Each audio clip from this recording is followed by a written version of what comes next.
Olá, vamos dar início ao nosso estudo de hoje. Vamos iniciar com a nossa prece. Querido amigo, amado Senhor Jesus, mais uma vez em pensamentos nos reunimos em Teu nome. Abençoa, querido Senhor, os nossos propósitos de aprendizado. Que o Teu amor possa sempre encontrar eco em nossos corações. Que assim seja. Olá, amigos, mais uma vez estamos aqui juntos para darmos prosseguimento ao nosso estudo.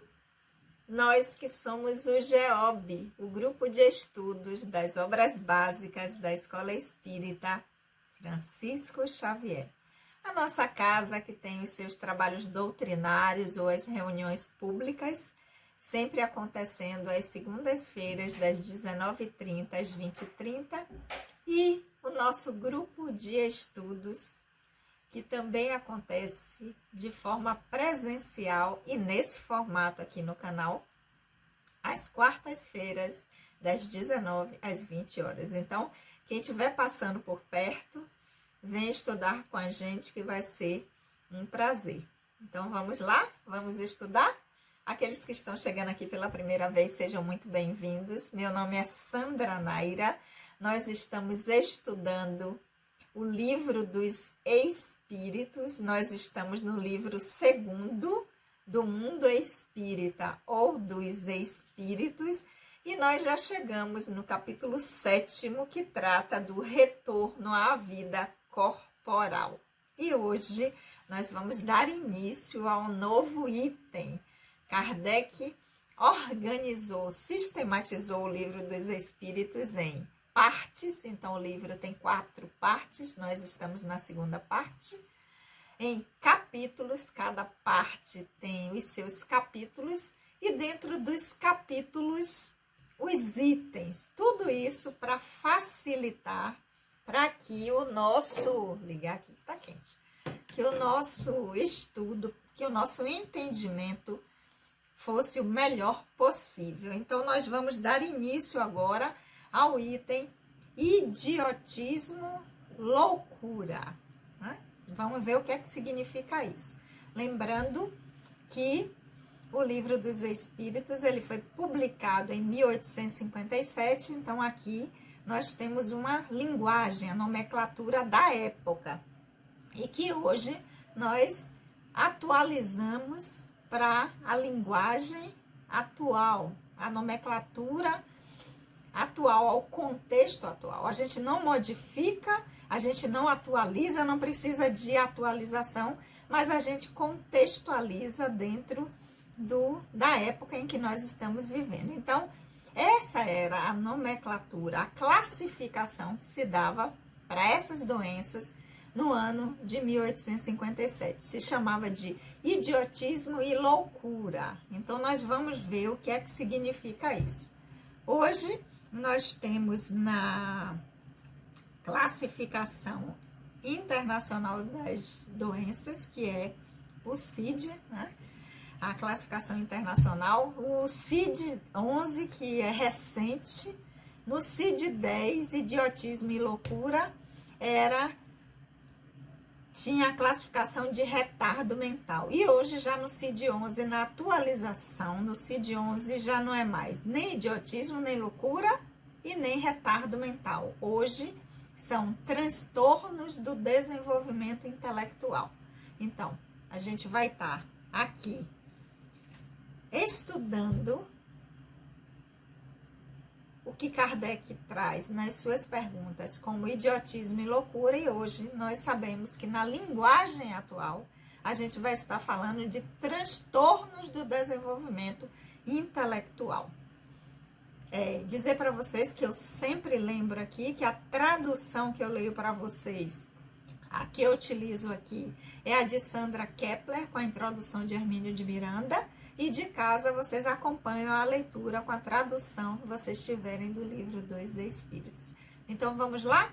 Pergunta número 371 do item idiotismo, loucura. Tem fundamento a opinião segundo a qual os cretinos e os idiotas teriam uma alma de natureza inferior? Então, o que é que Kardec está perguntando?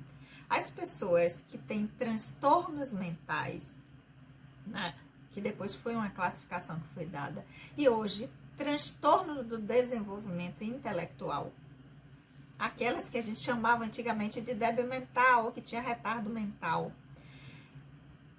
tem fundamento a opinião, a crença, o que se acreditava de que essas pessoas têm uma alma inferior, então é um espírito inferior, porque veio com qualquer tipo de transtorno do desenvolvimento intelectual. Essa foi a pergunta de Kardec. Vamos à resposta dos espíritos. Não. Eles têm uma alma humana, frequentemente mais bem dotada do que se pode julgar num primeiro momento, e que sofre com a insuficiência de meios para se comunicar, como o mudo sofre por não poder falar. Então, o que é que Kardec está querendo dizer aqui? Desculpe, Kardec não, os espíritos, quando respondem a pergunta de Kardec. A pessoa que tem qualquer transtorno do desenvolvimento intelectual não é um espírito, uma alma, que não é humana, ou que é no estágio evolutivo inferior. Não. Eles são espíritos frequentemente mais bem dotados do que se pode julgar pela aparência, pelo que eles são capazes de expressar e se comunicar neste personagem, mas que sofre essa dificuldade, essa insuficiência de meios de se comunicar. E ainda dá um exemplo, né? O mudo, ele sofre por não poder falar, mas ele entende, ele aprende, ele sabe de tudo que está acontecendo, ele é capaz de aprender a ler, ele só não pode falar porque o aparelho que ele veio está, digamos assim, veio com alguma dificuldade. Então, com essa resposta, o que é que os espíritos estão querendo nos dizer? O espírito não tem deficiência intelectual. O espírito não tem nenhuma doença que o impeça de manifestar ou de ter as faculdades que ele já conquistou no seu processo evolutivo. O aparelho, que é o corpo físico, é que não é capaz de expressar as faculdades que o espírito já conquistou. Por quê? Porque veio com alguma insuficiência, veio com alguma dificuldade nesse aparelho, né? Provavelmente no cérebro, em função do processo de aprendizado do espírito. Mas o espírito não tem deficiência intelectual.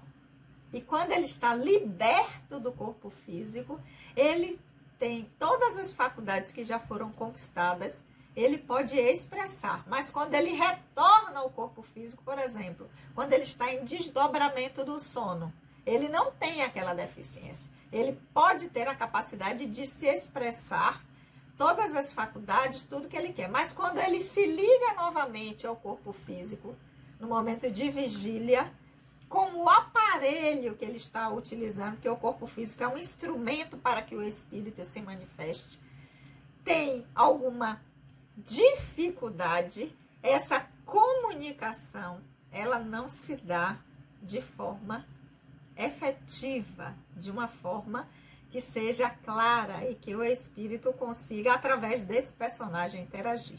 Mas deixar muito claro que isso é do corpo.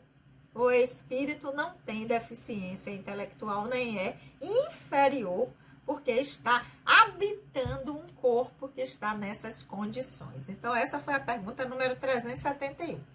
Vamos à pergunta 372. Aí Kardec vai perguntar, então, Qual é o objetivo da providência ao criar seres desventurados como os cretinos e os idiotas? De novo, era a nomenclatura que era utilizada na época e que foi utilizada durante muito tempo, que é essa nomenclatura de cretinos e idiotas, que se a gente for fazer uma pesquisa aqui, né, a gente vai ver, como eu disse, hoje no CID-11 isso já está com uma outra nomenclatura, mas se a gente fizer uma pesquisa, a gente vai ver. Na medicina, cretino é um termo usado para descrever uma pessoa que sofre de debilidade mental causada por uma deficiência na glândula da tireoide.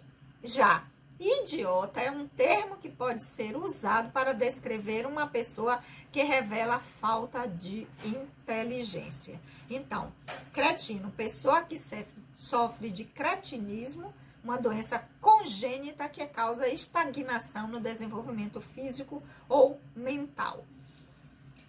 Pessoa que revela idiota, falta de inteligência e que tem, às vezes, um comportamento infantil. Então, essa era a classificação da medicina.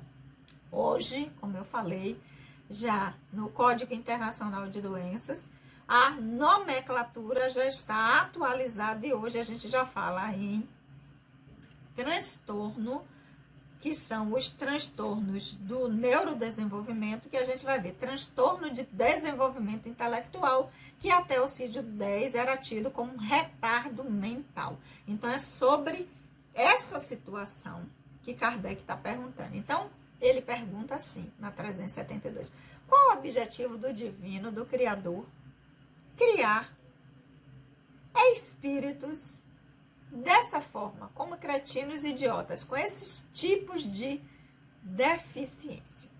Resposta dos espíritos. São espíritos em punição que habitam corpos de idiotas. Esses espíritos sofrem com o constrangimento a que são submetidos e pela impossibilidade de manifestação, em consequência dos órgãos não desenvolvidos ou defeituosos.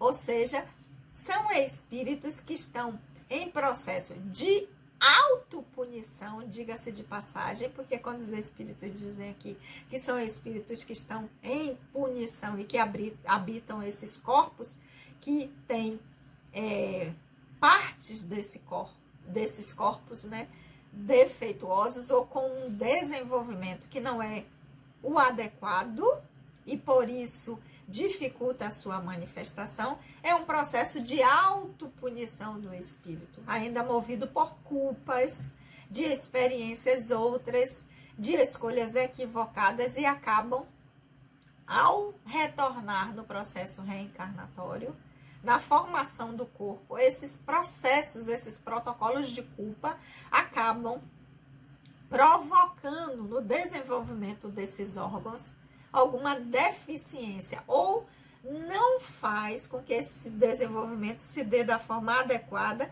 e acaba impedindo quando os espíritos vão se expressar dessa impossibilidade. Então, o que é que seria isso? Seriam espíritos que têm um instrumento que é o corpo físico, que vão constrangê-los pela impossibilidade de se manifestar. Então, é o espírito que está ali, atuando através desse personagem agora, ele sabe, ele entende, ele tem a capacidade intelectual dele toda ativa, as suas faculdades estão ali, as habilidades que foram integradas para que ele possa se desenvolver, vir no seu aprendizado, mas por conta de escolhas anteriores equivocadas, isso acaba chegando no corpo físico, trazendo alguma dificuldade, alguma parte desse cérebro vem com defeito, com algum tipo de lesão, e isso impede que esses espíritos possam se expressar, aprender, ter, digamos, uma vida assim, né, dentro de uma normalidade de aprendizado como as outras pessoas. Então, é uma deficiência do aparelho de manifestação do espírito como um processo de aprendizado submetido a essa experiência nessa nova encarnação, para que esses espíritos, através dessa experiência agora, eles possam rever as suas escolhas, fazer essa autoanálise enquanto espírito imortal, para entender que isso é o fruto e é o resultado de experiências anteriores em que foram feitas escolhas equivocadas. Então, de novo, o espírito não sofre de idiotismo nem de cretinismo, o espírito não tem deficiência intelectual, não tem nenhum tipo de retardo. É o aparelho, corpo físico, que esse espírito está se utilizando nessa nova experiência reencarnatória, que vem com essas limitações, como num processo de reajuste, de aprendizado desse espírito por experiências e escolhas equivocadas anteriormente feitas, e num processo de autorresgate. E isso é imposto pelo próprio espírito, porque nós temos um DNA divino, nós temos um impulso do Criador em nós, que nos leva a querer melhorar, a querer avançar. E esse impulso faz com que essas escolhas equivocadas, essas experiências, elas entravem o nosso desenvolvimento e acabam vindo no corpo físico como uma forma de regular, para que a gente possa repensar, ressignificar através dessa experiência em que nós vamos ter uma limitação, em que o poder que nós temos, a faculdade que nós temos já conquistadas, elas estão limitadas. Então vão ser experiências que vão exigir muita resiliência do espírito e de todos aqueles que convivem com ele, e isso geralmente nos leva a um movimento interno, a um movimento para dentro, a um movimento de reflexão enquanto espírito das escolhas que nós fizemos, para que nós possamos ressignificar e fazer melhores escolhas. Então, esse é o objetivo que o divino permite que esses processos ainda aconteçam. E a partir do momento que nós vamos ampliando a nossa consciência, integrando mais habilidades, tornando-nos mais conscientes cada vez mais de que somos espíritos imortais, de que do nosso aprendizado, e vamos nos tornando melhores, tanto intelecto quanto moralmente, nós vamos cada vez mais deixando de ter a necessidade interna, reforçando que não é uma punição imposta por ninguém, mas é o próprio espírito que vai acabar dentro do seu campo interno, formatando esse tipo de experiência como uma necessidade de se modificar para que ele possa avançar e voltar para o caminho certo, né? Porque às vezes a gente sai dos trilhos com escolhas equivocadas. E quando nós passamos por essas experiências em que nós vamos ter certas limitações, nós vamos ter alguns constrangimentos, a gente se volta mais para dentro, para entender aquilo que é melhor para nós, para o outro, para a coletividade que nós estamos vivendo, e a partir daí nós podemos ter escolhas melhores. Escolhas que levem ao nosso crescimento, ao crescimento do outro e ao crescimento do local onde nós estamos inseridos. Então, essa é a pergunta número 372. E como nós somos um grupo de estudos, nós não temos pressa, E nós vamos ficar com essas duas perguntas aqui, a 371 e a 372 desse item idiotismo, loucura, para que nós possamos, durante essa semana, fazer as nossas reflexões. E na semana seguinte, porque vocês sabem que toda quarta-feira às 19 horas eu espero vocês aqui e lá na nossa casa, a Escola Espírita Francisco Xavier, para nós darmos prosseguimento ao nosso estudo. Vamos orar? Querido amigo, amado Senhor, nós te agradecemos por esses momentos de aprendizado. Que o teu amor, querido Senhor, possa sempre encontrar eco em nossos corações. Beijo no coração de todos e até a semana que vem.